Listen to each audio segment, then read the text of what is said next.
Enfoque, nitidez en la información regional. Una atención integral por parte del Estado a los diferentes territorios de paz es lo que pide el senador de la República, Antonio Navarro Wolf, como garantía para que se cumplan los acuerdos del proceso de paz que se adelanta en La Habana, Cuba, entre el gobierno nacional y la guerrilla de las FARC, una vez se ha firmado. Esto teniendo en cuenta que en regiones como el Caquetá se debe prever el incremento de cultivos de coca, extorsión y el surgimiento de las BACRIM en cuanto las FARC dejen sus armas. Bueno, estamos invitados aquí a hablar del tema de este periodo, el tema de la paz, de sus posibilidades, sobre todo de la paz territorial, de lo que se espera que pase si se firma el acuerdo de paz en La Habana en cada uno de estos territorios. Y los territorios, digamos, más sensibles para lo que debe pasar son territorios como Nariño, Putumayo, Caquetá, Meta, Catatumbo, regiones del centro del Magdalena Medio. Entonces estamos hablando de eso con las organizaciones sociales de la región. Aquí en este momento hay personas de 13 de los municipios de Caquetá, dirigentes gremiales. Entonces estamos intercambiando puntos de vista sobre lo que deben ser las prioridades en ese posacuerdo o posconflicto. Pero ¿considera usted que regiones como el Caquetá, que han sufrido tanto el abandono estatal, están preparadas para ser zonas de concentración? El problema no son las zonas de concentración, porque es decir, la guerrilla está ahí hoy. Que vaya a estar un poquito más concentrada, pues es mejor. Aquí no es ese el problema, el asunto es que va a pasar al día siguiente de que las guerrillas dejen las armas. Vamos a tener el espacio vacío para que otro grupo armado ocupe el espacio del que se fue. Esa es la preocupación. Nos pasa lo del marido que se fue de la casa y cuando quiso volver 2 años después, la mujer le dijo: no, mijito, otro ocupa tu lugar.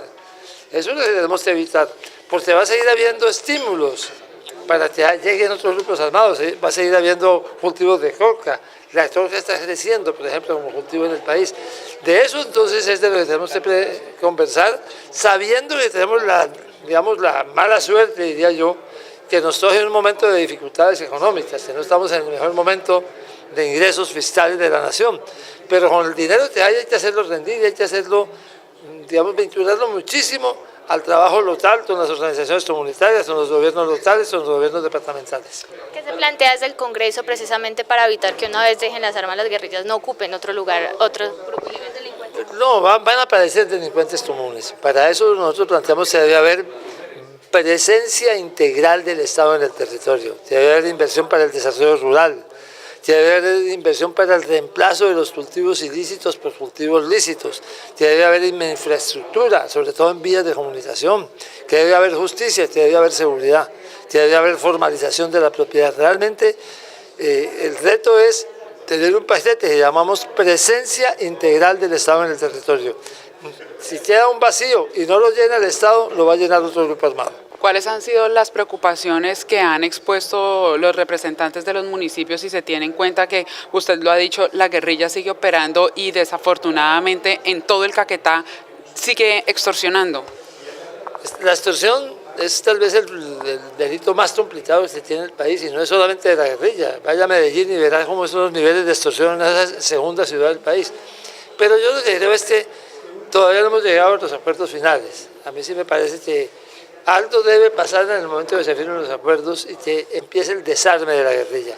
Mucha gente se opone a este proceso de paz y yo le pregunto, hola, ¿no será bueno que lleguemos a un punto en el cual la guerrilla se desarme en Colombia y que podamos buscar las soluciones a los problemas de este país sin ese elemento tan complicado y tan complejo que es una cantidad de gente armada ejerciendo acción con esas armas? Mire, las solas víctimas del conflicto, que son 7 millones en este momento, si el conflicto continúa son 300.000 víctimas nuevas por año. Si dura otros 10 años son 3 millones más. Si nos podemos evitar eso, hola, evitémoslo. Ahora, obviamente, todavía hemos llegado al final de la negociación, esperamos llegar pronto a ese final. ¿Y cuál es la preocupación de una región? Yo soy de Nariño, a veces la gente me mira como si yo fuera bogotano, no, soy pastuso. Y soy de una región marginal, también llena de complicaciones y de pobreza.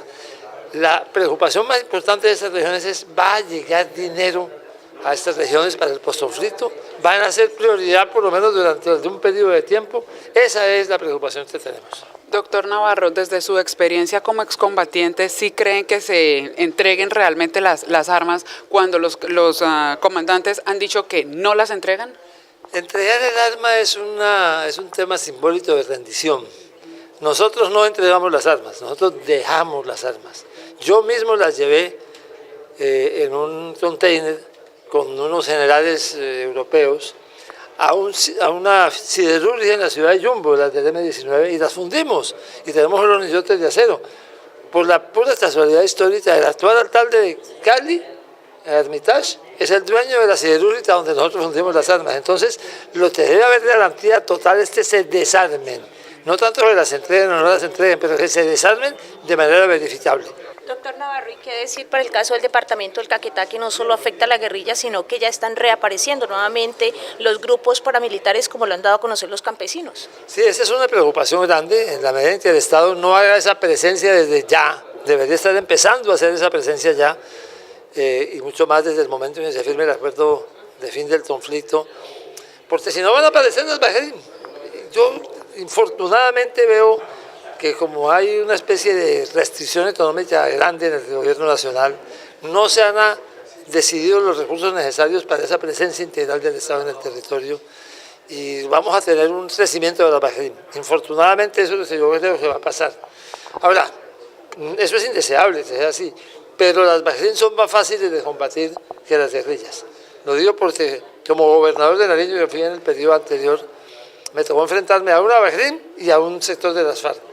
Y la Bajerín la desarticulamos totalmente, una Bajerín que dominaba 5 municipios, se llamaba la ONG, imagínese usted, Organización de Nueva Generación. Esa la desarticulamos totalmente y me enfrenté a un grupo de las FARC que era la Mariscal Sucre, mucho más difícil, mucho más sólida, mucho más organizada. En todo caso, sí, yo creo que si el gobierno no hace un gran esfuerzo de priorización de recursos, de quitarle plata a lo que no sea absolutamente prioritario y de invertir en esa presencia integral del Estado en el territorio, vamos a tener una especie como de emergencia de Bajerín en muchas de estas regiones. Enfoque, nitidez en la información regional.